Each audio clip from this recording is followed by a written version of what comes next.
All right, we are live. Welcome to Envision Podcasting, you guys. I am here with one of the best artists in Connecticut.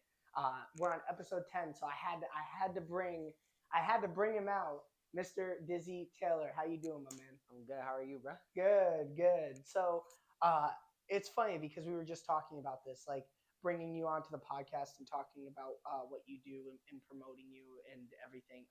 Yeah. For you, you've been on a podcast before, right? Yeah, I've been on a lot actually. Really? Yeah. So this is gonna be an easy, just chill experience for you, right? Or do you ever I get mean, like?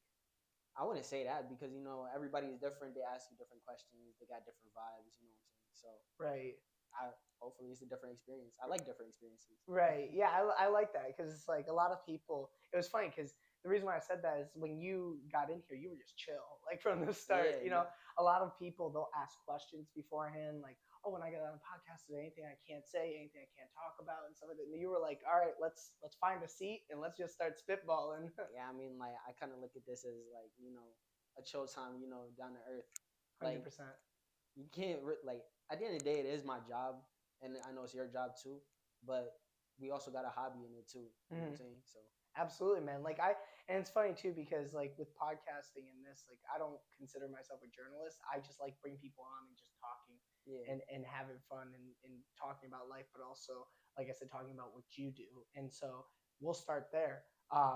If you want to explain to people what you've been doing for the last 9 years, apparently rapping for 9 years, man. Yeah. So I mean, I started rapping when I was 11 years old. I wasn't necessarily good. I started with just a laptop and Beats headphones, to be honest. Really? Yeah, I kind of used that shit until I cuss on you, right? Yeah, of course. Yeah, go for it. 100%. 100%. Okay, all right. Yeah. So I was using my Beats headphones literally until that shit broke. Like, and I was still using it when it was broken. Right. I taped it up. Yeah, so I started in middle school, and I was just never really like consistent, but I was always like working on it at the same time. You know what I'm saying? When you started in middle school, did you have like people that supported you, or did you kind of just keep it on the low, keep it? I would say like my circle, a lot of people kind of like were hating, and looking back, like I understand where it's coming from. It wasn't good, so Well, not many people. You're 12 years old, 13 years old at this point, trying to figure it out. You're not yeah, as consistent. I mean, when I was 13, I was just going through classes and like like cracking jokes all the time. I didn't have this like cool hobby. You know what I mean? no, for sure. That's neat. I mean, and I also didn't start off as like me like rapping about like serious like stuff, like how I'm kind of talking about my life now. Mm-hmm. It was more of me like um just rapping stupid shit out of anger. You know what I'm saying? Mm-hmm. So that's like kind of how I started, and then I just slowly started taking it more serious. Especially I got into high school. I actually said when I was going into high school that I was gonna quit. Really? Yeah, I said I was gonna quit, but I don't know. I for some reason I didn't. It was like somehow that I made it through. Yeah. So, like I said, I was rapping still on headphones and a laptop. Quality wasn't great at all. And then COVID hit, and I got myself like a nice like $20 mic. It was like what I could do at the time. Pimped out, right? Yeah, absolutely. I was feeling like the man when I got that shit. Right. He was like, he had this like new level of confidence, right? Yeah. That's hilarious. I switched softwares. I was using at first like I don't even think I was using like an audio like software. I think I was just using something for like videos. Oh, really? Specifically. So there was no like edits on it, no like compressors or reverb. So this was just you and a beat, and that's it. Yeah. Oh, okay. So COVID hit. I got the $20 mic, and I kind of started like recording, and it actually starts getting better. It's actually like being able to listen. Like you can actually listen to this. Right. And as you get older too, did you find yourself being able to put words together easily, like kind of like finding your rhythm, so to speak? Yeah, I think the biggest thing for me though was that when I was younger, I just didn't know who I was as an artist, Right. and I was just trying to figure myself out. So I was kind of rapping on anything and everything. Okay. And then I want to say junior year, I kind of got it together, and then it was kind of a blur because I dropped the song and then the EP, and then I kind of just stopped at that. Why'd you choose to stop there? I mean, I stopped more because like I said, I was just never really consistent like how I am now with music. Right. I would like pick it up and then like throw it to the side because it was a hobby. It wasn't like something I took like Seriously. yeah. Right. So senior year, I dropped.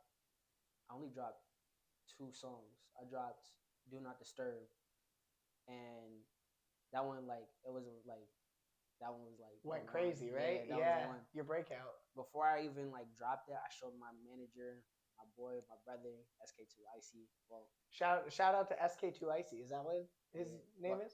SK Prods, SK Prods? Yeah, he does my music videos. He's my manager.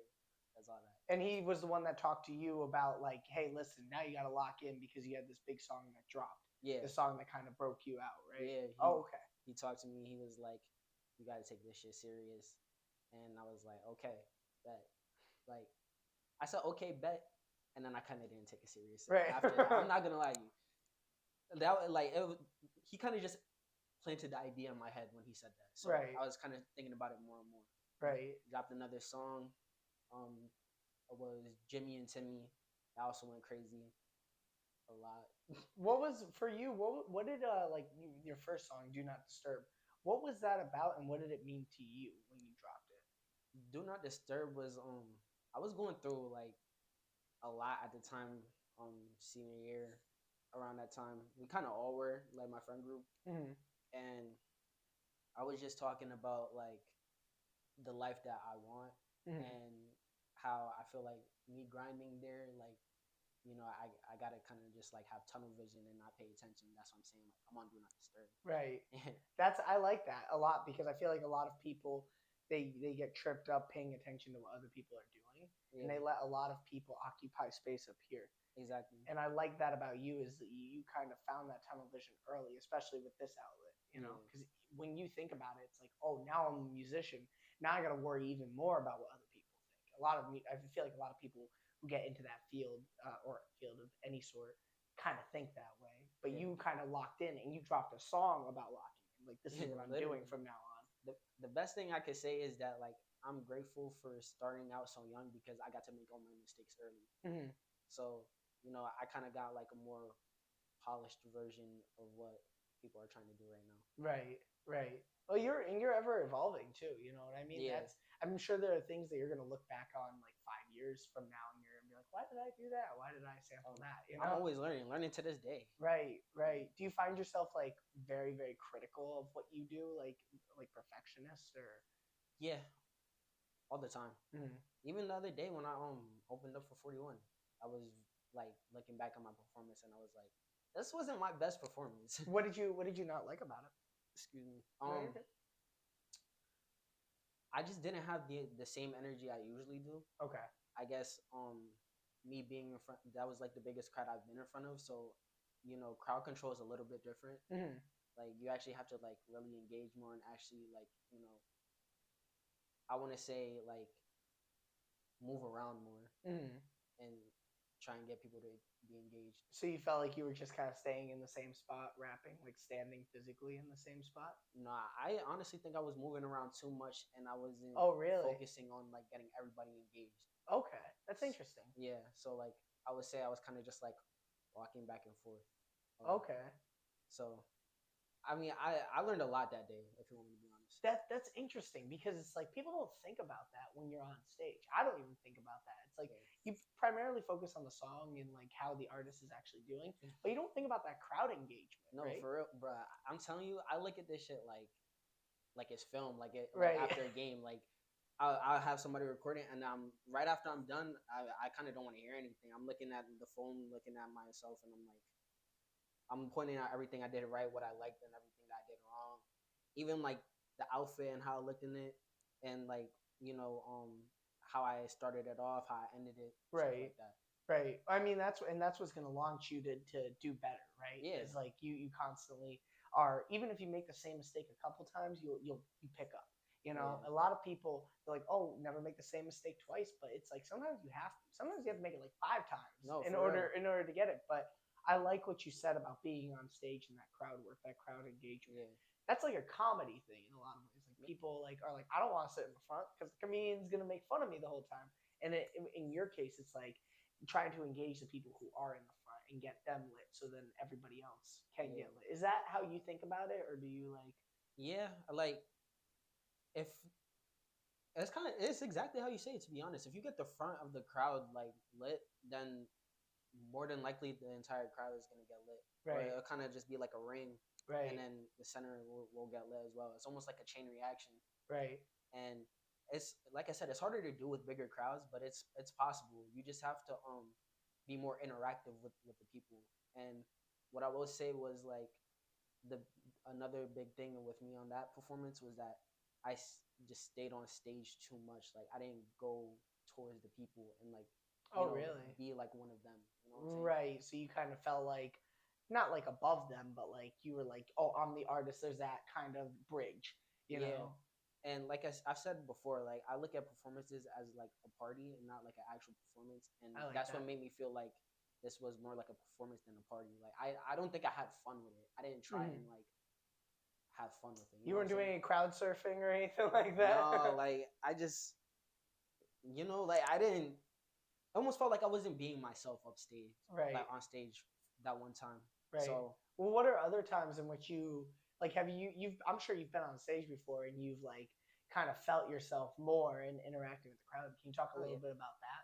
yeah. I mean my performance before that, I would did an artist showcase for the Webster. I did it at the Webster Underground, Oh, which really? is like the smaller room of the Webster, and that like I felt like myself. It felt natural. It felt like I was having a party. Right. And I was like in the center. Right. And you were interacting with everybody too. Yeah. Right. I like that. I like that. Let's like think about it like it's a party. It's funny because I had a guy who was on here earlier, like a few weeks ago, and he was talking about like a boiler room. Yeah. It's basically where DJs like are in this small room with a bunch of people and they just all party and get drunk and like are just having a good time. Really? But it's like a room like half this size, basically. Yeah, and everyone is just like around each other, but it's like a good time because of that personal interaction. Yeah. And I like that you were kind of talking a little bit about that with crowd work. In the same way that we were talking about when you post samples on your story. Do you look for that crowd engagement, look for people to kind of like critique what you put out, like kind of finding that audience? Well, yes and no. I do look for the crowd engagement. I want to see what people think, but at the same time, I make I make the music for me. It's Right. It's like my music at the end of the day. Mm-hmm. Not trying to sound selfish. No, that's not selfish at all. Yeah. I agree with you. Like 100%. You're the artist, you know? yeah, the way like I drop my music is like if it's something that I would listen to, then I'm most likely gonna put it out. Right. But there are times where like I don't necessarily like the song, and that's where the crowd engagement really does help. Right. I mean, not Absolutely. crowd, but engagement from the people. Right, like on the Instagram story, or like if you didn't like a song and they were like, "Well, we really like it," it's like, "Oh, that's actually even better," Yeah. because I wasn't a big fan of it, but I'll put it out anyways, Yeah. because they like it. That's cool. I say about like a lot of my older songs that like I didn't necessarily like it, and people liked it, and that's why I ended up dropping it. Mm-hmm. Yeah. What was your best song so far that you've put out? Do you think? Like lyrically or like statistically? Let's do lyrically. Lyrically, I would say Devils and Angels. Devils and Angels. Yeah. Really? I was just like talking about my life in that song. Really? Excuse me. No, you're good. Yeah, I was talking about my life and kind of like the stuff that I've been through and kind of like how just life. Right. I was just talking on the beat. Music wise, a lot of your music is obviously made about where you're from and what you went through in order to get to the point where you're at now. Yeah. Would you want to talk about any of that, like what you went through and like what you're trying to express in those songs specifically? What do you mean? Like in the sense of like what compelled you to make the song for you? Like let's take Devils and Angels. Yeah. That song for you, it was talking about your life and then you getting to a certain point where you could put out music now. I was wondering if you would want to talk about like what you went through, to make that kind of music. You know what I mean? Like what do you actually talk about in the songs? Like the struggle, you know what I'm saying? When I was younger, like we went through the struggle, Mm-hmm. Stuff like worrying about just life. I don't know how to explain it. I was worried. Well, we were worried. We were going through stuff with like home stuff, like moving from home to home, and it wasn't good times. Right. Absolutely. No, and the reason why I was talking about that with you is because it is good to see that you're on the platform you're at now after being through everything you went through. Yeah. And a lot of people may watch this and take inspiration from that and start doing their own thing. Like for me, when I was younger, my mom and my dad were like very abusive. It was a very abusive situation. And my mom just lived on Social Security her whole life. So actually, one of the small things that not a lot of people know about me is when I was going through high school, I would never tell people where I lived because I was so ashamed. Because I lived in a 1-bedroom place with a sister and a mom, and we didn't know how to pay for anything. And in some instances we didn't. So when I was able to finally get this place, and when I was able to finally get everything up and running here, that to me, like, even if I don't, let's just say, there's never been a time where I didn't want to shoot a podcast, but even if I don't want to go over the analytics, even if I don't want to look at go over the podcast again, see what I did wrong or anything, I think about my family and what we went through and how much better I'm doing now and how I need to keep that trajectory upwards because I've seen the worst of it for me. And that was too much. I don't want to see that ever again. I don't want my family to see that ever again either. So that's why I was talking about, like, for people who are watching this, it's like a lot of people kind of take from that. Like, I'm going through something like that right now. Like, what can I do to kind of channel it out and kind of find my own path, Yeah, I get what you're saying. Like, with me growing up, like my mom is strong, bro. My mom is strong. She had to go through so much, especially a lot of showing my dad. My dad was like one of those people who was around, but he wasn't really around. You know what I'm saying? And like when he was around, I didn't really do much. Right. So she kind of had to wear both caps of like being a mom and a dad. She had to take she was the captain of the ship kind of idea. Nah, literally. And like I said, we were moving like home to home. We got like I wouldn't say it was close to evicted, but basically evicted from like our house, and we were like moving from apartment to apartment because like from some shit. I ain't gonna lie. Yeah, yeah, they're grimy. Yeah. Especially with like slumlords. Like I heard that term coined a couple years ago. I never knew what it meant, but I was like, all my landlords were like that because they just never took care of the property ever. Like there would be neighbors that would have rodent infestations, and we had one, and we could have not like had one if the owner had come and taken care of the building. Yeah. But he didn't. You know what I mean? No, shit like that happens all the time. Bro. Yeah, it's like. I mean, and going through that, at the same time, my sister was trying to go to college. Right. And, on top of that, my mom, like, busted her butt trying to get her to college and stuff. Right. So, When you make your music, how often do you think about these kinds of things? Like your past and stuff like that, what you went through? Oh, all the time. All the time? Yeah, all the time. I try like to talk about it as best as I can. Right. But at the same time, it's kind of hard to talk about. You know what I'm saying? Absolutely. Yeah. Yeah. I completely understand. I feel like it is, but it is a good message that you are putting out in that sense. But at the same time, I like it because for you, it's like it shows where you're going. You know what I mean? Yeah. So we could talk about that a little bit more. Your ascension, your rise, right? Yeah, facts. For this year and for what you're doing, where what you're pushing through, concert wise, what do you have lined up right now? Right now, I have another concert next month. I just got an offer actually today to open for somebody else. I'm not gonna name who because I don't know if I'm gonna take it or not. But yeah, it'll be those two concerts potentially, and we're gonna try to throw our own show in the summer. Oh, hell yeah. Yeah. Do you have a specific spot that you're gonna do that at that you've thought about? It's not confirmed yet, so I'm not gonna say. Got you. The show is definitely gonna be happening sometime in June, July. That's awesome. In the summer. It'll be nice weather out too. People will be getting lit. You know what I mean? Yeah, for sure. You'll be drinking a bunch and stuff, just having fun, partying to Dizzy Taylor, man. That's awesome. Nah, for sure. It's gonna be lit. That's this awesome. summer, like, it's straight business. For album wise, you have you put out an album recently? No, I put out an EP. Yeah, okay, that's what I was gonna ask. Like the difference between EP and an album.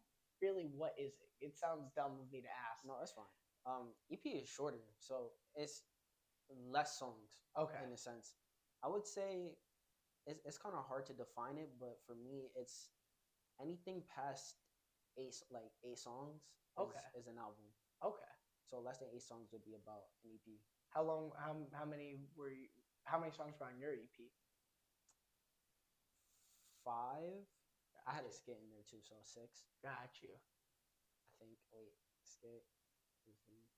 Oh, skit? Yeah, that's hilarious. I had a little skit in there. Yeah, I think it was 5. Do you like the skits? Like putting together stuff like that? Yeah, it was That's actually cool. pretty fun to do. And also sets the depending on how you do it, it sets the tone of the story you're trying to create. And the fans really like it too. Right.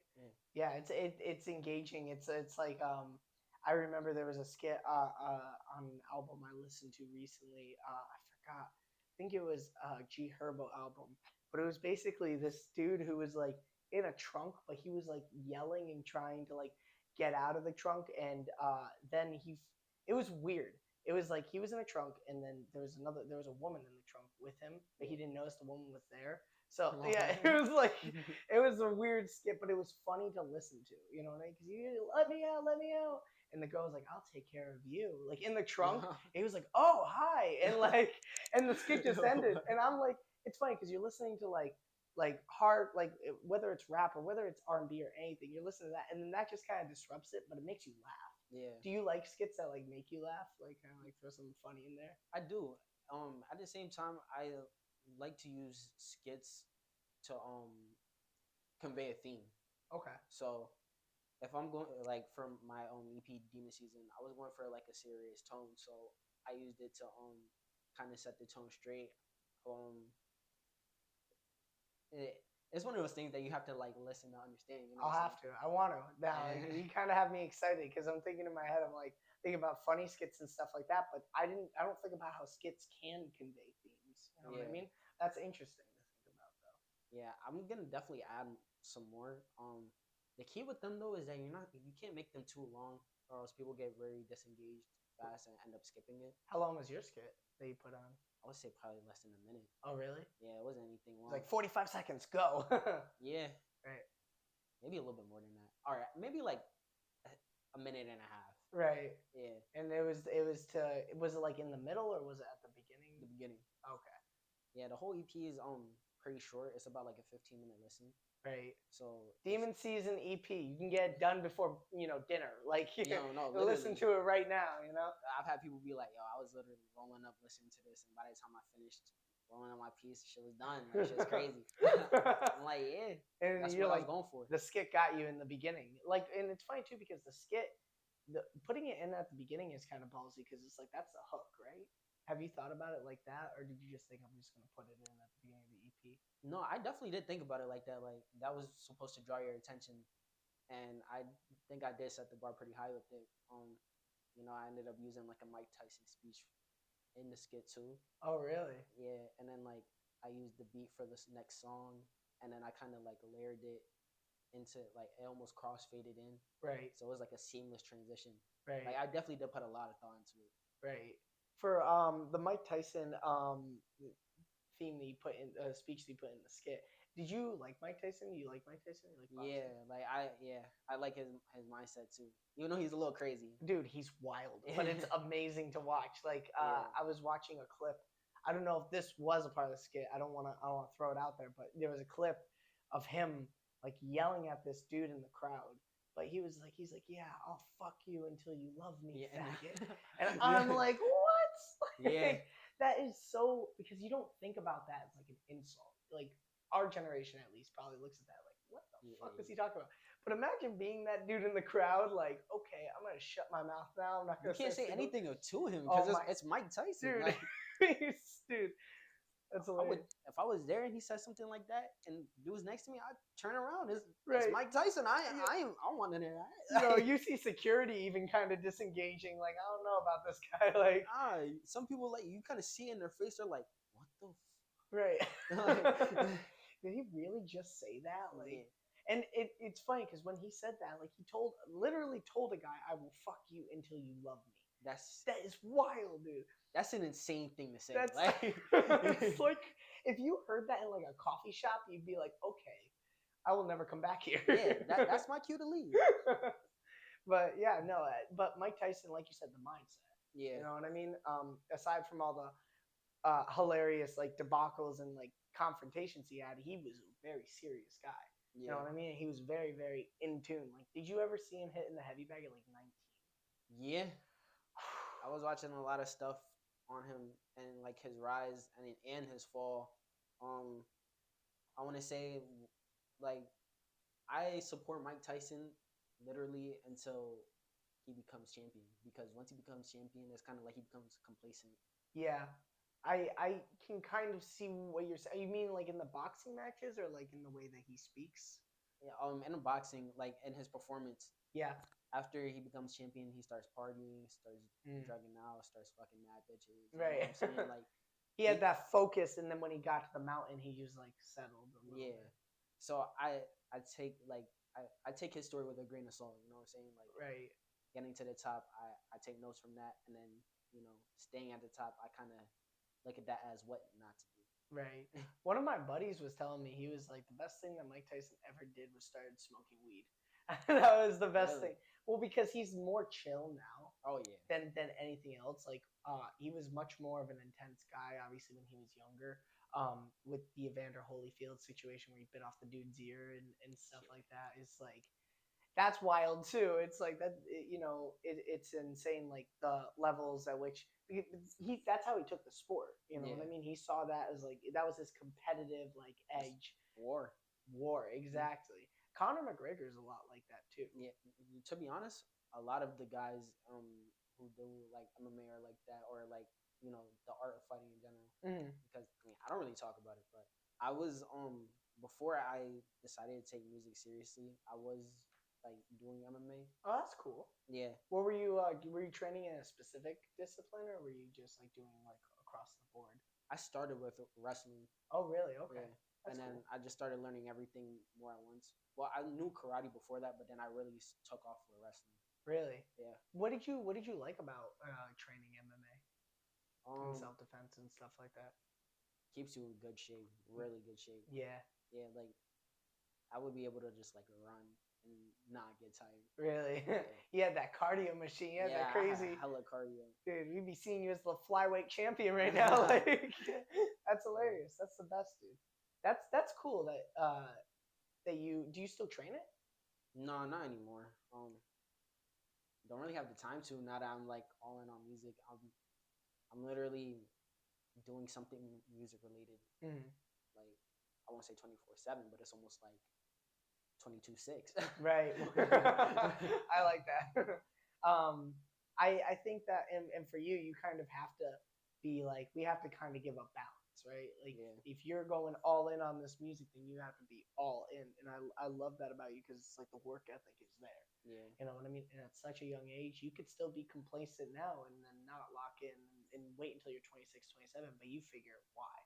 You know, exactly. Just like you just told me, this man does not drink or smoke or do anything. He just fucking sober-minded. You know how many people of our generation like just smoke and drink and just waste their, me included, just waste their days doing that.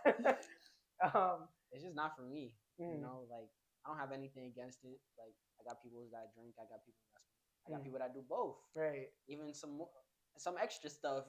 You know, cut that shit out. Right. Stop. But yeah, like it's just not for me. You know what I'm saying? Right. Yeah. It keeps you like more mentally like focused, right? Yeah. On the music and stuff like that. Yeah. To be honest, you hit it right on the nail. Like yeah. Well, it was funny because I was thinking about like other rappers, like obviously Wiz Khalifa has his own like weed company and stuff like that. Yeah. But that man, he was like, he once was in an interview. He's like, I swear, if I didn't start smoking weed, I'd be homeless. I was like, what? But he was like, but obviously I wasn't there. But he was like, yeah, because smoking helps me like listen to the music and helps me create and stuff like that. And then other people want to say that, but it just kind of takes them out. With you, it's like you steer away from that and you're like, all right, I'm gonna just focus on music and the grind. How long are you in the studio for usually? Now, well, now that me and my brother like kind of built our own studio, Mm-hmm. um, I would say about 4 to 5 hours. Whenever I do go to the studio, I try to go at least twice a week. Okay.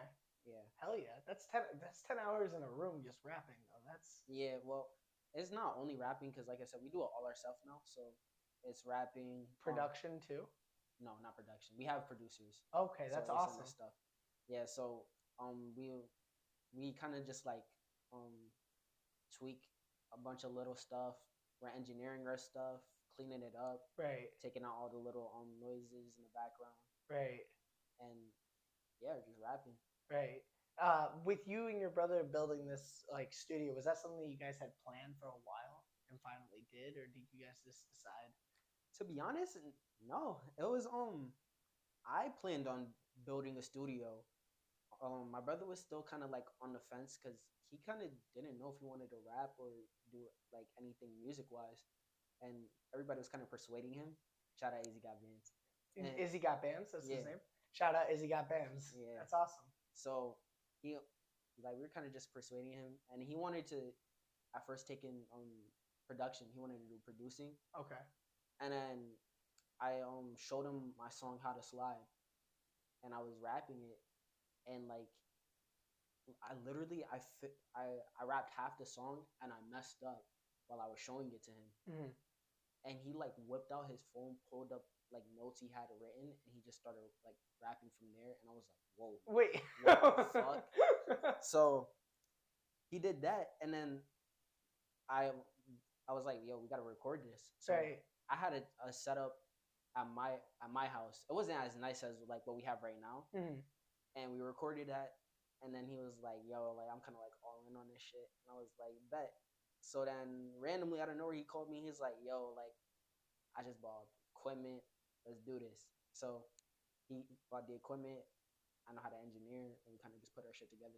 That's awesome. That's hilarious though. How you said that you tripped up and he just pulled out his phone and he's I like, swear to God, "I'll take it from here." I swear to God, I was like, whoa, hold up, let me go back in, and then he kind of just cut me off, and I'm like, all that. what the fuck?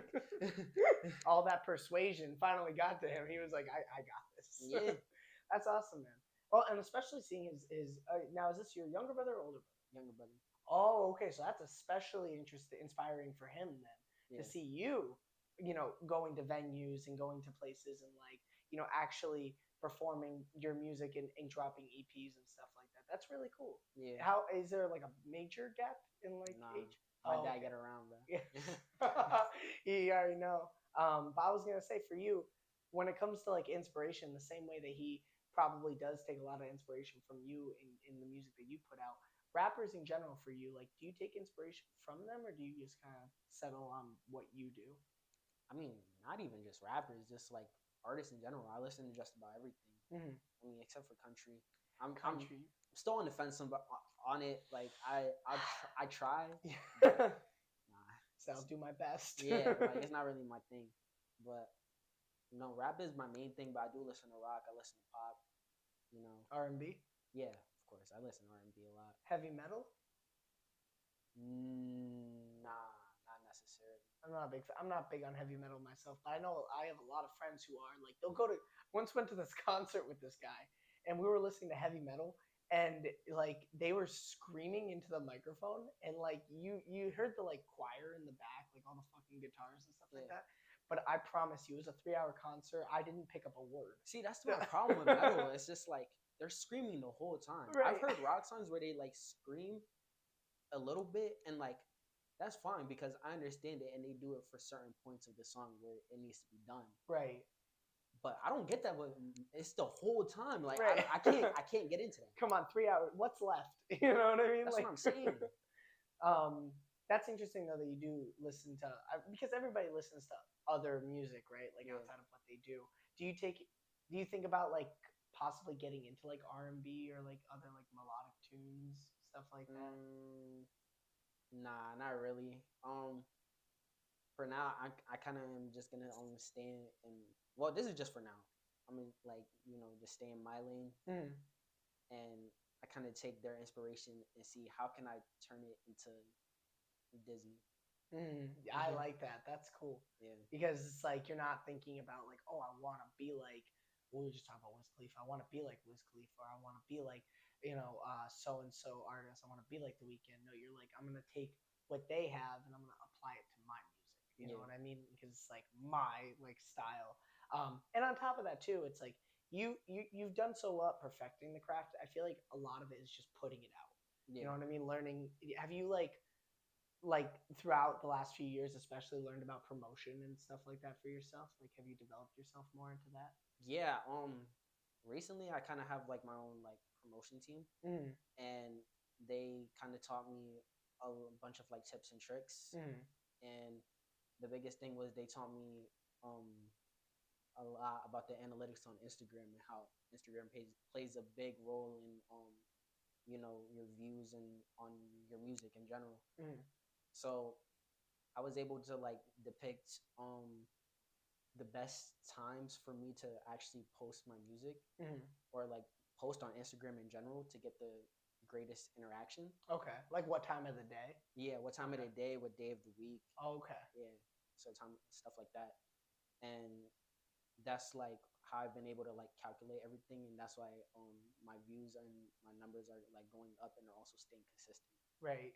Do you tried to like have you since you started tried to build more of a team, like kind of make this more of a team thing, like we all kind of go up?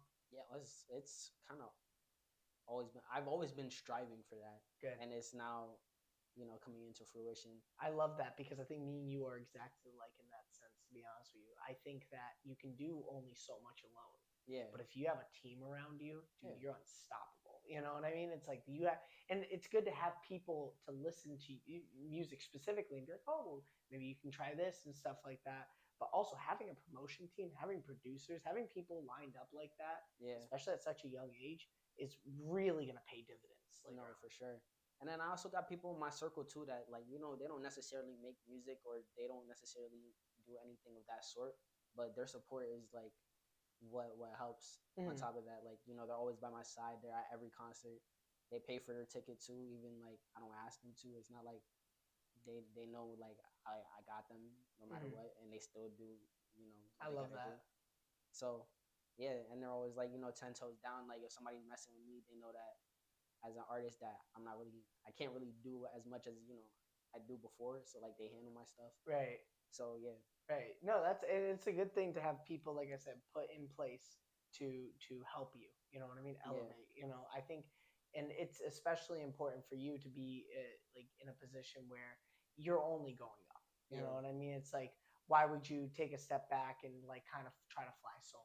Yeah. You know what I mean? It's like everybody wants to just be that guy, right? No, for sure.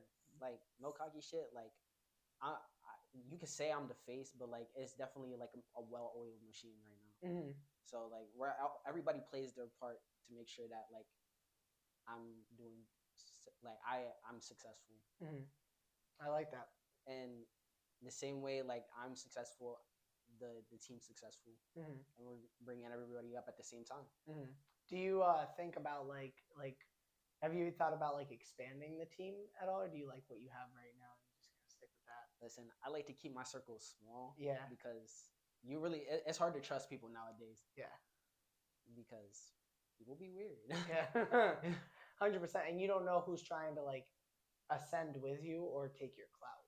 Yeah. Right? Do you have that feeling of like as I get more popular, they're going to be more like even with like big companies trying to buy your music or own your music, right? Like big producers and stuff like that and record labels. Do you ever think about that like ahead? With the companies and record label stuff, I definitely do. I'm very wary of that stuff. I'm very cautious. That's why like I make sure like I check my messages and I don't tap any random links on Instagram and stuff like that. Yeah. As you were saying with like, people specifically in my circle, these guys are, a lot of them, the majority of them have been like there since day one. Right. So, I do trust them with a lot of stuff, just about everything. Right. And the people who haven't been there since day one, they done something that's shown that like they're loyal. You know what I'm saying? Right. So I'm not worried about my team flipping on me ever. Right. Oh no, not at all. I was thinking more of like adding people to the team. Yeah. You know, and especially as you get bigger, you're going to get more of those offers, right? Yeah. With the record label thing too, it's so funny because a lot of people fly independent now, and there's a reason for that. It's like I've seen I've heard and seen a lot, specifically even in the music scene, but everywhere else too. I've seen and heard a lot of record labels just owning music and then giving the artists like pennies. Yeah. You know, obviously Dave Chappelle. He's not he's not a rapper. I don't think. I don't think he's an artist of any sort, but he is a comedian. Yeah. And he was talking about how he had the Chappelle show on, and they paid him like dust mites compared to what that show put out. But he was bought. He was bought. Like he was given a contract to start, and it was the most amount of money he had ever seen in his life, and he signed it for the Chappelle show, right? And they ended up like basically robbing him of millions of dollars, and there was not a single thing he could do about it. That's the thing. Like that's what I'm afraid of. So any like big contract, I make sure that like I take it to a lawyer. Before I even take it to a lawyer, I show my mom. Right. No, like mom know best. Your mom will probably know better than the lawyer, to be honest with you. Yeah, like I show it to my mom, and if it's something that's like OD, she'd be like, listen, we gotta take this to a lawyer or a paralegal or something. Right. And or she just reads halfway through and she just throws that shit out. She's like, fuck that. I'll read it myself first, but I always bring it to my mom too. Like I'll call my mom and be like, I just got a contract. Like, what do I do with it? Right. She'll be like, let me see. Right. Let me take a look at it. Let's go over the paperwork. Oh yeah, don't sign yourself up. Don't sell yourself out, because that's what contracts are, right? Yeah.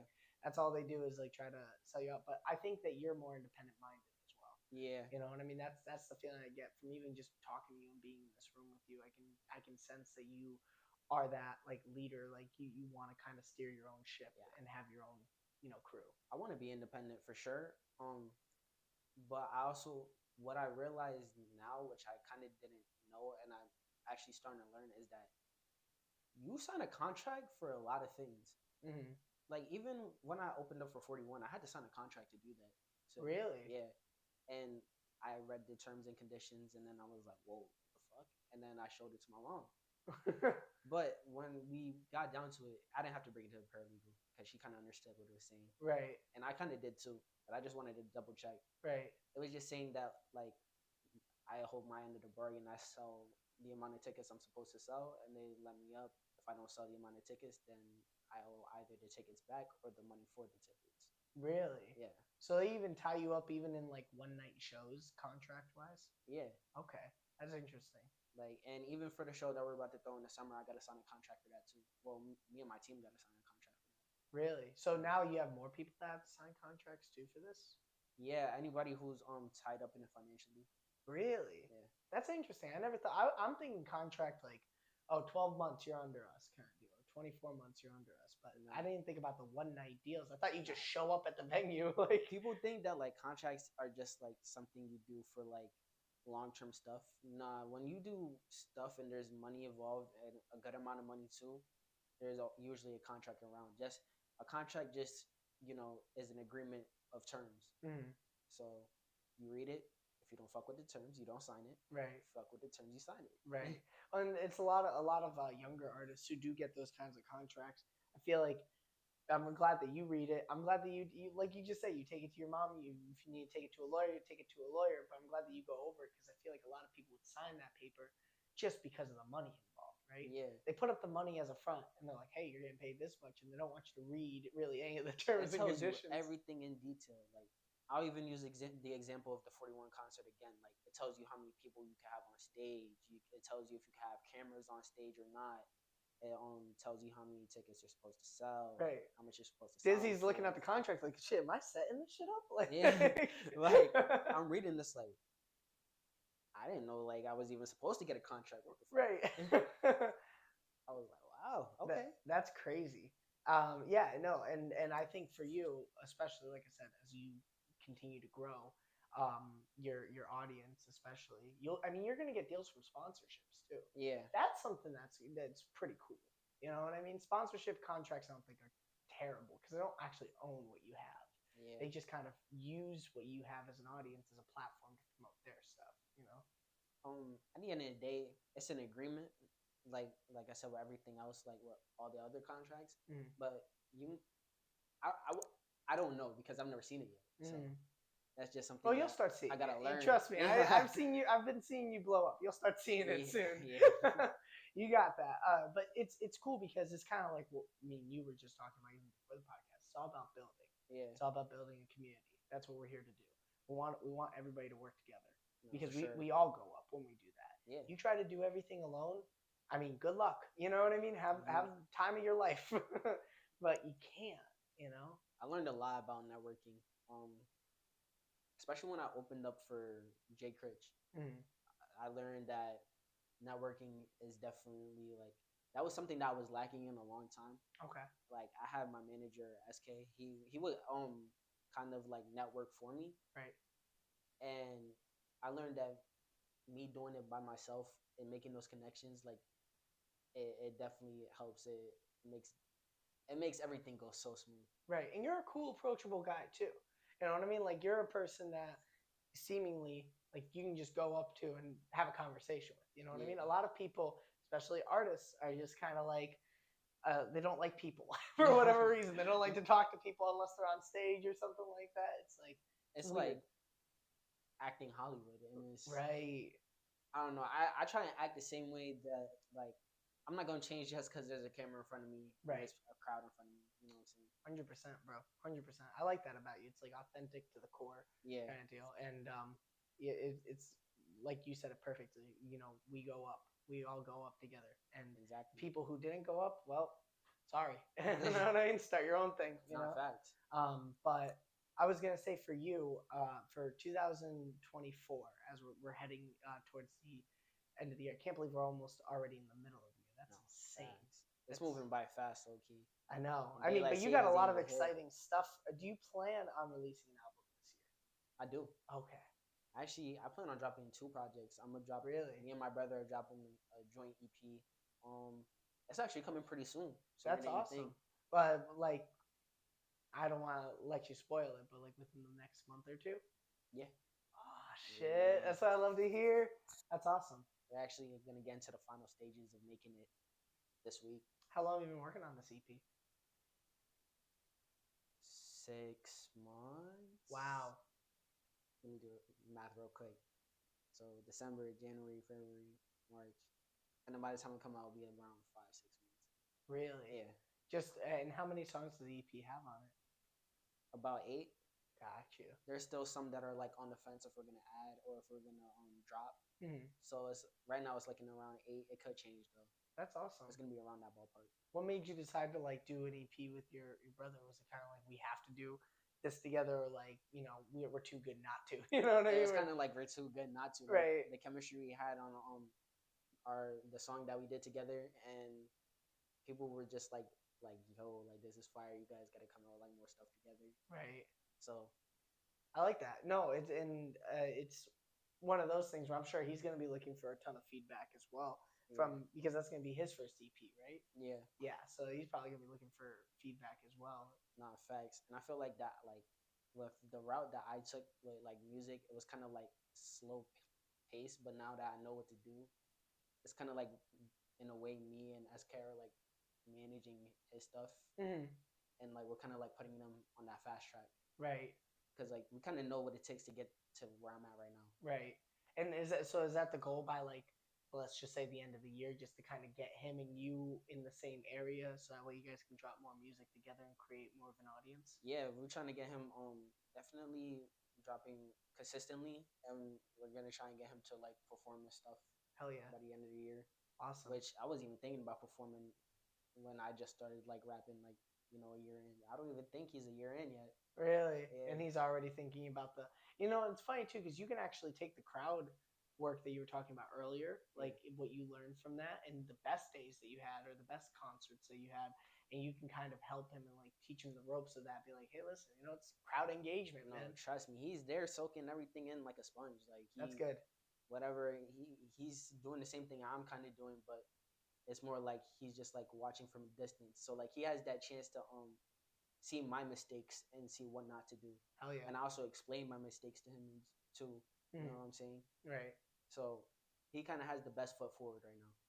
It's that game of ever evolving, man. Like Yeah. you're just constantly getting better, and you both seem that way. It's like absorbing information like a sponge. That's where it really comes from. No, for sure. Especially with like even engineering too. Like, so engineering, talk to me a little bit about that, and like what you do with engineering, because I'm not too familiar. So engineering is just, in lame terms, is just recording the music. Okay. So, you know, you open up one of the audio softwares you have. You know, we use FL Studio. Okay. Which is, it's a lot of people like it for beats. They don't usually use it for vocal recording. Okay. But we kind of like fuck with it right now. Right. Like we're doing well. Yeah. So, you know, you record the stuff and then you kind of clean it up, take out all the unwanted noise. Okay. And then you want to add plugins and stuff to it. So you add plugins to clean up the vocals, and you add plugins to enhance the vocals. Okay. Which is a very long process. Right. That's probably the majority of the time, like outside of being in the studio and actually recording, is that, right? It takes up half the time if you're not a professional. Really? Yeah.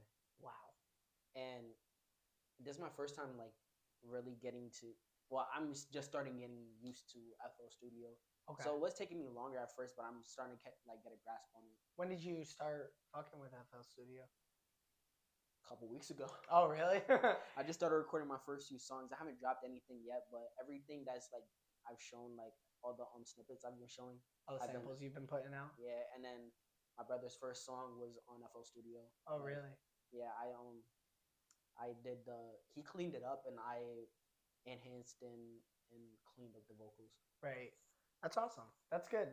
Like, it's funny because a lot of people have other people for that. You know what I mean? Yeah. Like engineering and stuff. But it's that personal touch. You know what I mean? It's like he's like, I want my music to sound the way I want it. You know? Facts. And like, why'd I pay mad bread for somebody to like, you know, not necessarily give me what I envision? Right. Yeah, that would be weird. Like, imagine you paid a guy like $1,000, the song comes out, and you're like, this is not at all what I thought it was gonna. Don't get me wrong. There are good engineers, but at the same time, I feel like artists should definitely learn how to engineer and do it themselves. Right. At least before they hire a team. Yeah. Right. Or get a general understanding so that when you go to the studio, you know somebody's fucking with your money or not. Right. Like I said, I've had years to engineer. I just didn't engineer on FL Studio. So like I would go to the studio and I could hear like if they're like fucking with my money, and I'm just like, all right, I'm not coming back here. Right. So they'd be asking you for way too much to get way too little out of it, like kind of deal when they make your song. That, and just in general, like when I go to the studio, is because I feel you are gonna give me the best quality, a better quality that I can do for myself. That a better quality I could do for myself. Right. So if I'm going to the studio and you're doing a job that's worse than what I think I could do, then I'm not gonna come back. Right. Respectfully, though. Yeah, I mean, no, that plenty of studios are like that. They try to like, it's like going to a car shop. You know what I mean? Literally. It's like you go there to fix like a tail light, and then they start telling you, hey, your exhaust is broken. Hey, you're even better. It's almost like you knowing how to work on cars, and then you take it to a mechanic instead. Right. But it's for something that you know you could have fixed. Right. Exactly. And it's like, why am I even talking to this guy right exactly. now? It's like I could do bad on my own. Have you kind of fallen in love more with the engineering aspect of your music? I do like engineering a lot. What I don't like is taking out the unwanted vocals, because you know it's very tedious. You got to go down to the last like point decibel and like cut it and snip it and take it out. That's about it. But hearing somebody's vocals go from like nothing to absolute like insanity, sex on the mic, right? Beauty, right? Yeah, literally, it's fun. Well, so for you, 2024, we talked about that first album with you and your brother, the EP that's dropping soon. Yeah. The second project. What is that about? How much can you give out? It's my debut album. Debut album, yeah. It's gonna be called Dame Time. Dame Time? Yeah. Okay. It's gonna be about 11 tracks. All right. And all the songs are, 10 out of the 11 songs are written. I just have to record it. but I'm also gonna record it this week too. So Okay. Are you gonna record all the songs this week, or are you just gonna take it week by week with each song? we're gonna try and record everything this week. Damn, you're a busy man. Yeah, this week is all about business. Right, 100%. When do you plan on releasing the debut album, if you don't mind me asking? In the fall. Fall? Yeah. Okay, so you have plenty of time to play around with it. And Yeah, my plan is to, well, actually no, because it's gonna be like around summer. That's the plan. okay, But it's looking like the fall. But I really want to try and do it for the summer. I want to try Right. and go back to back. right. Or like back to back, as in like 2 different albums, or back to back as in like Back to the back. EP? Yeah, the EP and then the album. That would be nice, right? Yeah. The EP would be like a nice, like, what'd you call it? Sex on the mic intro. Yeah. to the debut album. Yeah. Dame Time. That's awesome. Why Dame Time? Well, it's like something I really talk about a lot. Like, compare myself to Damian Lillard and his him being clutch specifically when he was in Portland. Hmm. So I kind of take that persona as in like when I'm on the mic, it's like it's game time. It's fourth quarter. It's time to like. He's like, it's turn time up. to go, Yeah, right? like, so I like that. I like that a lot. I think that for you, what you've illustrated, even in this podcast, but in your music in general, is like you are 100% serious. yeah, You know what I mean? It's like you talk about the inconsistencies of the past. You know what I mean? I slacked off here, didn't do much, and then I did a lot, and then I stopped. But now it's like you're in it. You know Yeah. what I mean? Like you said, Damian Lillard in the fourth quarter, exactly. right? Just going. So I like that about you. I like how focused you are. Especially being so young. Not a lot of people have that. And I heard a quote. You know Dana White, right? Yeah. Yeah. So he said, "Listen, if you're even remotely a savage, you will run all these fucking kids over."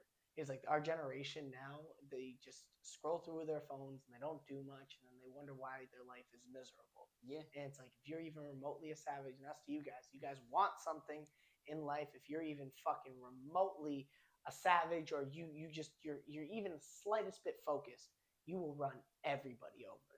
There's nothing you cannot do if you focus on other people, what they think. I mean, you'll be in that town until you're 40. You know what I mean? But if you're like this guy right here, where you're like, he's on Dame Time, focusing on himself and blocking out all the noise and just ascending upwards, then you guys can do anything you want. Yeah. 100%. It's all about initiative and striving to be different. 100%.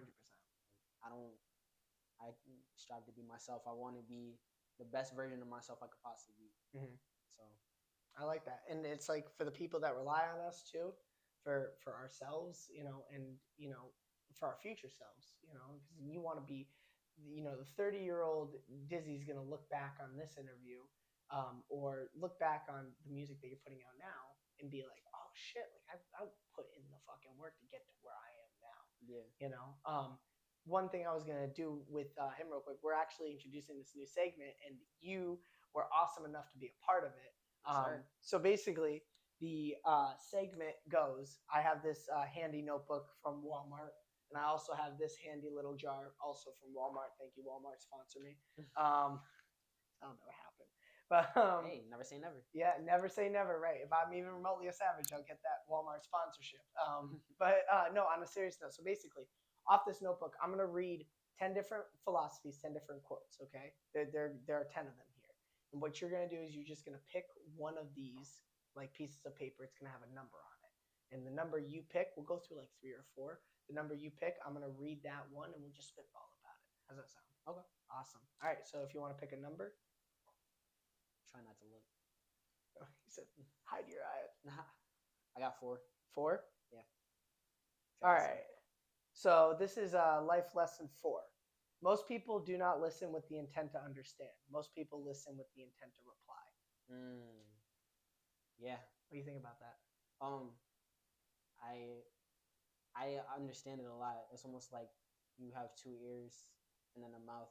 One mouth for a reason. Like, people are quick to speak before actually understanding what the fuck is being said to them. Mm-hmm. And I can relate to that a lot in the sense that when I was like learning everything, the good thing is that I was quiet and I was taking it, like I said, taking everything in like a sponge. Like, when you talk, especially during the learning process, talking too much disrupts the learning process. Mm-hmm. So you gotta when you gotta like really listen to what's being said to you, Right. and make sure you understand what's being said to you. Right. I think like and kind of I'm opposite of you in that sense. Like I came from a time where that's all I really did was talk. You know what I mean? And I Yeah. still do quite a bit of it. I try to I always try to strive to be a better listener because I understand that's the weaker part of me. You know what I mean? I've always been the communicator, not enough of the listener. Yeah. So when I read that quote, I was like, damn, you know, like this is like speaking to me because like I haven't really like absorb that information and people don't, you know what I mean? And I'm one of those people. Oftentimes I miss things because I was talking or thinking of, like, say you were to like explain engineering to me, right? Yeah. Like the full thing, you gave me the full setup, like a 30-minute like demonstration of it, right? And I was just thinking in my head like, oh well, how can I respond to what he's explaining about FL Studios and this decibel and stuff like that? Like how can I respond to it? That's what I'm thinking. That's not good. People think that like, well, all right, I'm gonna say it like this. Sometimes the best response is demonstrating that you know what to do, if you get what I'm saying. Mm-hmm. Yeah. Like The best response is no response kind of deal. not even like the best response. For example, if I'm teaching you how to engineer, instead of you like, talking, saying like, yeah, I got this, the best response would be, show me that you fucking got it. Like, Right. I like that. That's interesting. I mean, it doesn't necessarily go for everything, but I feel like in that aspect, the way I see it when it comes to like music and stuff, like show the action instead of just saying you got it. Right. Right. Because performance is the loudest. You know, it's gonna be way louder than anything you say, right? Yeah. It's like I like that a lot, you know, and I like the example that you used with teaching someone about engineering. Like if I'm going to know what you said, then instead of saying, yeah, I got this, that's interesting. I like that a lot. Yeah. Do you find yourself talking to a lot of people who not now maybe, but like you've had conversations with people where there's like this dude's not listening. Right. Even now, like, you're talking to somebody and you're telling them, I wouldn't say everything, but just in general, you're talking to people and it feels like they're just responding to respond, Mm-hmm. or they're telling you something and it's just like it's not even like worth listening to, because Right. it's like it just what they're saying shows that they weren't listening to what you were saying in the conversation. Right. It's like, are you on autocorrect right now? Oh, facts. Right. Not even like autocorrect. It's more like autopilot. Like, autopilot. Jesus Christ. We weren't even talking about that. Like, you know, Yeah. that's hilarious. All right. If you want to pick another one. Okay. But that's basically, I agree with you wholeheartedly. It's like, and I like that because, like I said, you're a listener. Yeah. You actually understand. What we got? 9. 9? Yeah. Uh-oh. Let's see what 9 is. See, I wrote these down all about an hour and a half ago. I don't want to. 9 and 4. All right, 9. What do we got? We were actually kind of talking about this. Alone we are smart, together we are brilliant. Yeah. Yeah. I definitely agree with that a lot, because like I was saying earlier, like even though they see Dizzy Taylor and they see me as, the face, they don't understand that there are many parts to make Dizzy Taylor the machine. Mm-hmm. And, like I said, I got a team, I got promotion, people who do promotion, I got a manager, photographer, Photographer, I didn't even think about that. Yeah. That's interesting. Photographer, videographer. I mean, SK wears many hats. Like, he's kind of like the universal puzzle piece. Like, if he's not there, then the whole thing kind of crashes down. But you can say that about everybody, but right. His role, because he wears so many hats, it's like he knows how to do everything. Yeah, he's my manager, photographer, videographer, and then we got AZ. He kind of, me and him co-engineer together. Right. So, and then like I said, I have all my supporters, and then I have like the people in my group who are always there for me. They don't necessarily do anything music wise, but they're like always there. They're showing up, right? And that's all you can ask for people, right? And and to that quote too, to add on to what you're saying, just makes you even better. Yeah, you know what I mean. Makes the work that you put out even better. The songs you put out even better. Yeah, as a group, I feel untouchable. 100%. I like that. I like that a lot. And like you said, they saw you all at your lowest, and so they're coming up with you and they're gonna see you at your highest and keep on ascending that mountain. Facts. That's They see me awesome. at the highest, but I'm bringing them with me. Right, 100%. It said like I keep saying it like yeah, I'm the face, but like we're in this together. Right, We're moving up together. well-oiled machine. Yeah, But that takes the face to actually be willing to do that. yeah, You know, like there's a lot of artists that, you know, they want to take all the credit for everything that happens behind the scenes. You yeah. know what I mean? And I like that you're not like that from the get go, because that means that you're not going to be like that at the top. No facts. People are a lot of people are so selfish in the way that they think that they Yeah. just want to go to the top, and then they don't care how they get there. But once they get there, like I was talking to the last guest that we had, Sir Waverson. He's also an artist. Him and I were talking about how, like, if I didn't have a person to, like, you know, spitball with on a podcast, then I would have no podcast. You know, Exactly. they wouldn't be a thing, because nobody wants to see me talk. People want to see people come on and talk. You know what I mean? And it's all about that interaction. So Nah, even like me saying that, calling myself even I like that feels kind of like selfish in itself. Like I try and find like a better word for it, but I just can't. So that's why I kind of say the face. right. But that's the best way to explain it is like we all wear many hats for us to be successful as one together. So everybody plays their part and they play their part pretty good. That's why we're here. I like that. I like that. And the last one you had was number 4, right? 4 was the first one. Oh, 4 was the first one? Yeah, I did 4 and 9. You want me to do one more? No, you're good. You're good. I read number 9 instead. See, this is how you know it's a new segment, and I appreciate you helping. I appreciate it. Now I'll just read off number 4. We could do this one as the last one, because this one's actually really interesting. No, you did 4 already. That's what I'm saying. You want me to do another one? No, because it was funny, because you said 4. I thought you said 9, so I read number 9 for 4. Yeah, so like number 4 that you put out, I read, but that was number 9. Oh. Yeah. Okay, so what was the one you just did? Number 9. Wait, hold up. Okay, read 4 real quick. So I got you. The number 4 was, most people do not listen with the intent to understand. Most people listen with the intent to reply. Oh wait, that was 4. That's what I'm saying. I'm lying. Yeah, that's I'm what I'm sorry. saying. I thought you took out 2. I'm lost. No, okay. So I took out 4, and I put it back. But I'm like, to be more organized, I'll take it back out. Oh, I appreciate that. Yeah. See, you did something nice, and I was like completely in a different world. No, it's okay. Yeah, one more would be great. Okay. If I can get my numbers right, one more. 7. All right. We judge ourselves by our intentions, but we judge others by their actions. Yeah. That is interesting, right? Yeah. We judge ourselves by our intentions, but we judge others by their actions. When I hear that, it's almost like having a lack of accountability. Yeah. Judging yourself by your intentions and not your actions, it's hypocritical. And to be honest, we all do it in a way. Like, I could call myself out on it too. I've done it countless of times where like I judge someone for the stuff they did, but I don't judge myself for what I did. It's almost like the reason why I did what I did. I'll judge myself, and then I'll try and make myself a good guy in my head. So it's all about like self-reflecting. You gotta hold yourself to a standard high enough. Like you gotta hold yourself to a standard that you want to hold other people to. So, because if you don't hold yourself to that standard, then you can't expect other people to follow that standard. I 100%.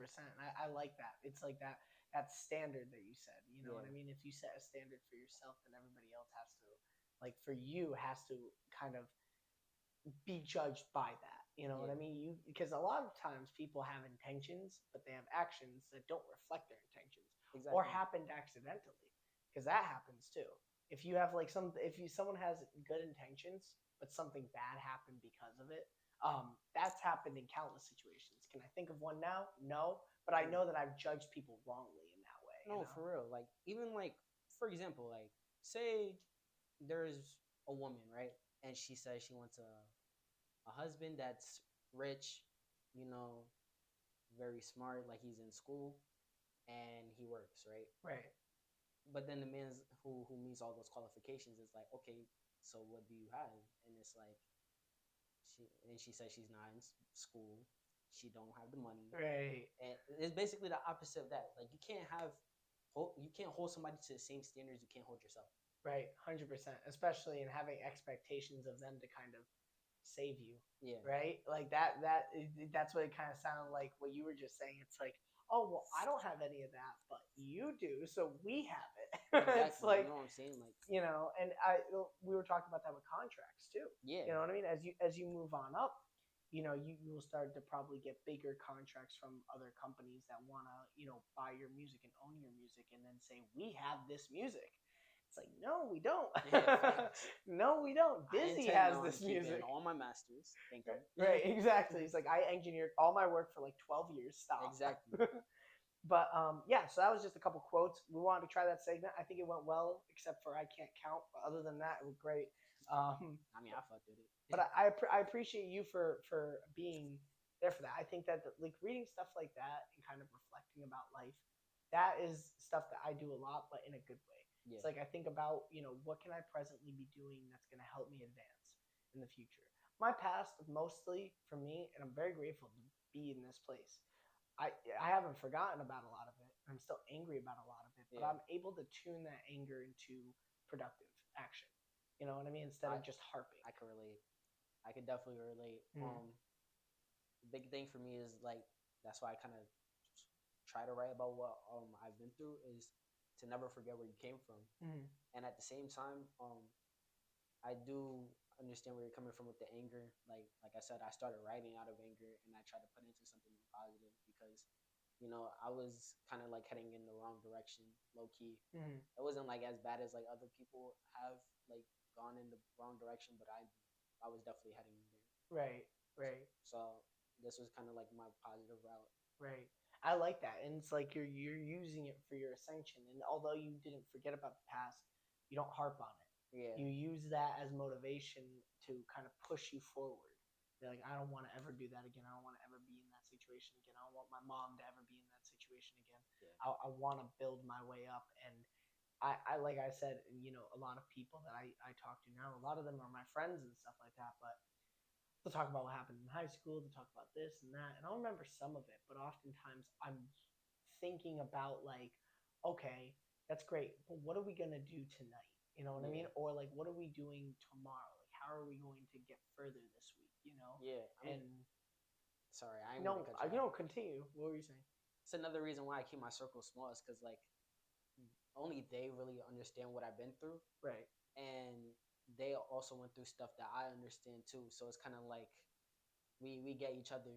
And what I can say, especially like this is what I like love about SK and what I love about AZ is that we're always talking about business now. We're always talking about ways to move forward with music, ways to make money. We understand like people will always saying that like this is like for our age group that this is the time to have fun and this is the time to go out and have and party and go on vacation and stuff. We see this as a time, as an opportunity to make money. This is our time to be about our business. Like, right. There's, SK says this all the time. He's like, the time to go on vacation and shit, like go to Puerto Rico and go to like Dominican Republic, that's later. Like, right. I want to do that when I don't have any worries. I want to do that like, I mean, I'm saying like I want to do that when I don't gotta worry about the bills. I want to do that when I could pay off my mom's house, right? Shit like that. 100%, and especially like you said, we're so young. Yeah. Like we have the mental fortitude to do stuff that we're not going to be able to have that mental fortitude to do at 45. No, facts. And like you said, we're young, and if we want to be able to buy things without looking at the price tag, we got to work without looking at the clock. On God. That's facts. Yeah, so it's like with us, it's like. I mean, I do, like I said, I do a fair bit of like drinking and smoking and stuff like that, but I still get things done. No, you know for what I mean? I'm still on my productive shit. It's about finding that balance. Exactly, but it's oftentimes I've also found that like I'm so work focused at my like job, like I'm just because I work in sales and marketing, and that's all I'm usually thinking about is sales. Like, how do I pitch? How do I overcome an objection? That's mostly what's on my mind Yeah. in a lot of ways, besides the podcast and the gym. Those are the three primary things. But if you surround yourself with good people and stuff like that, like I've learned to over the last 6 or 7 months, just surround myself with the best people, best crew, like you did. I think it's a little different because your guys kind of came up with you. Yeah. Me, I had to start kind of like finding more of a new crowd, Yeah. because I knew that I was in a lot of trouble if I didn't. I would just get stuck in this repetitive, let's, resonate about the past kind of deal. And I'm like, I don't want to do that anymore. I want to go forward. I get what you're saying. The good thing is, like, for myself was that I managed to pick the right people early Mm-hmm. for the most part. I'm not gonna say that everybody was 100%, but the majority of my circle that I've had since day one, like, are still here. Like me and SK, we've been friends going on now 14 years. Really? Yeah. And then AZ is my brother. He's been there since birth, basically. Right. Like, that's what I'm saying. Like, the circle, like, the majority of the circle is like has been there since day one, and then the people that like are just not who have just now been added, like, they've done something to show that, like, all right, they're solid. Right. And what you were just saying about SK when he was talking about, maybe going on vacations, drinking and stuff like that, Yeah. like doing all that, like I like that you mentioned that. It's like, yeah, we can do all that now. You know what I mean? Let's waste our 20s doing that. Yeah. By the time that we're 30, what do we have? You know what I mean? What do we have to speak on? You know what I mean? We don't have houses. We don't have this. We don't have everything that we envisioned we would have. Yeah. Everything that we thought about we would have because we were just too busy fucking up throughout. You know what's so funny is that, like, I randomly, for some reason, just went back to, like, about a little over a year ago, the messages between me and SK, and, like, it was just straight business we were talking about. Like, I was scrolling through it, and we were talking about, like, our clothing brand that we're trying to start up. Oh, that's another thing. I did see that. Actually, it's funny. I wanted to mention that. Talk about that. Yeah. Your clothing brand. Yeah. That's sick. I mean, like, it was just random. Like, we were talking about that. We were talking about music. We were also talking about just like the kind of stuff that we were talking about, like keeping a level head and, like, don't let the noise distract you. Mm. But yeah, my clothing brand, it's taking a backseat to everything that we're doing. It's finding that balance, right? Yeah. I mean, the plan is to kind of generate a better, like, we have a money flow right now. We're trying to generate a better money flow so that, like, we can use that to flow into the clothing brand. That's why it's taking so long. Right. Instead of us just doing it straight out of pocket. Right. So, well, the promotion between the two would be crazy too. Yeah. Because you're gonna be around people a lot. You know what I mean? You're gonna be at concerts. You're gonna be at venues. It's like perfect opportunity. I've been wearing samples of it, and, like, countless people have been asking me, like, when is it gonna drop? When is it gonna drop? And I'm like, dude, this ain't even the final version yet. Right. Right. I got you when it drops, but like I said, it's been taking a backseat just because I've been focusing a lot on music right now. Right. I feel like once I drop those 2 projects, and I'll have that little bit of leeway to kind of do other stuff, that it will, especially after the show. Once we do the show, it will definitely generate a better money flow, and then it'll flow into that. That'd be cool. You should have once you get the brand up and running, it'd be cool to have somebody, like, while you're performing, hand out your shirts. Yeah, no, that's the plan. Hand out your clothing. That would be sick. That's a plan, because what a lot of people don't know is that artists make most of you would think that artists make most of their money off the music itself, but no, really. What do they make it off of? Shows and merch. Okay. I think merch is number 1. Really? Yeah. So it'll be merch, shows, like ticket revenue, and then your streams, and then probably like random donations from the fans. Right. That's interesting. I didn't think about that. Like, cash flow, you think musician, just music, and then that's how they get to where they're at. But it's like there are several other small income streams that build up to what they are. Yeah. But it's cool too, because if you have the clothing brand starting now, because a lot of artists, I feel like, do the music and then they have a clothing brand. Yeah. But the fact that you're launching them both at the same time means that they're both going to be at the same level of ascension at some point. Yeah. They're going to be at the same peak. It's like they're going to associate your clothing brand with your music. You know what I mean? That's the plan. I like that. I've been wanting to start it for a long time. I've been working on Good Karma, the concept itself, for about 2.5 years. Okay. But I've always wanted to get into clothing for about like 7 years. Really? Good Yeah. karma. That's interesting. Why did you decide on that name? I named it after my mom. Really? Yeah. Her name is Karma? Yeah. Good karma. That's interesting. I was thinking about karma as in like bad luck, but you're turning it into something good. Yeah. That's what I was thinking. That's interesting. It's, taking the good. Like, we're looking at the good aspect of it. But that's positive, man. That promotes a positive message, and I like that. It's like I said, it's all about that brand name association. Yeah. Especially if they understand where you came from through your music and why you're at the point you're at now. It's all about connection. People network in their heads all the time. Exactly. It's like they associate OVO with Drake. Yeah. Right? It's exactly. like everything is an association by something. Like, I'm Drake now. I have this sweater. Like stuff like that. But I was gonna say, before we wrap it up, is there anything else you want to talk about in general as far as plans for 2024, music you're putting out, anything with the clothing brand? Well, be on the lookout for that show that we're gonna do. It's gonna be a crazy lineup. Sometime in the summer. I also got that show next month. I'm gonna be opening for TB on Terror, so look out for that. Yeah. It's gonna be in Windsor at Apron. Windsor at Apron? Yeah. Okay. Apron shows. I think. What's the venue's called? What's the specific date? April 13th. April 13th. Yeah. Hell 8 o'clock. April 13th. Be there, please. Because this man he's ascending, and if you're there, you miss out, and that's your fault. That's no facts. But I was gonna say, I want to be there. Yeah. Right now in the month of March, it's $5 tickets. It's half price. Really? Yeah, and tickets are selling fast. I think there's only about 30 left right now. Oh shit! You guys got to get on that now. Now, especially if you live in Windsor, you have no excuse. Okay. No facts. April 13th. That falls on a Friday. Saturday. Thank God it's not Friday the 13th. Yeah. He's like, I don't know if I want to take that date. It's also my brother's birthday. Izzy got bands.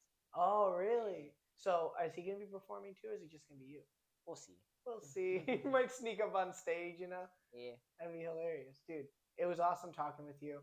I'm very, very excited to see where you go for this year. I'm sure. I'm excited to see where this goes. I appreciate that. I was going to say, I'm sure 100% we're going to talk before the end of the year again. Oh, yeah. Probably after your first EP release.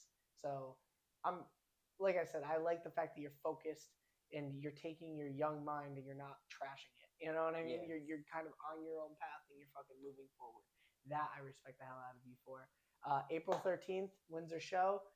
This man has plenty more to offer beyond that, but we're gonna leave it at that for right now. And in the future, you'll see him on a screen besides the one you're watching right now. Live television, news, right? Yes, sir. Making headlines, yes, sir. You already know. I appreciate you for being on. Thank you, my man. Thanks. No problem. For having me. Yeah.